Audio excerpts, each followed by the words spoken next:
I want all of you na mag-perform well. Ma'am, parang masakit ho ulo ko. Ako, uminom ka ng gamot. Alika, mag-biogesic ka.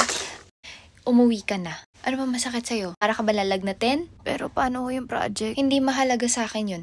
Gusto ko healthy kayo. Hello? Nakauwi ka na ba? Papasok ka lang kapag okay ka na. Mag-iingat.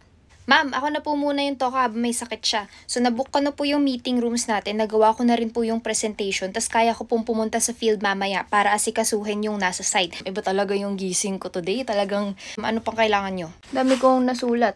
Okay, everyone. Maulan ngayon. Hatsyo! Ay, nako. Mag-tissue ka. Hatsyo!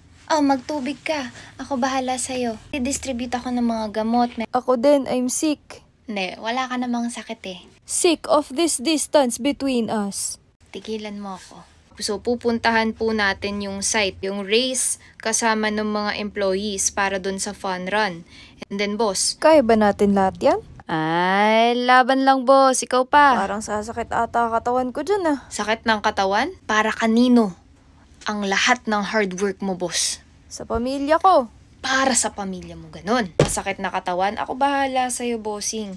Tutulungan kita. Parang pwede ka na ma-promote ah. Talaga, boss?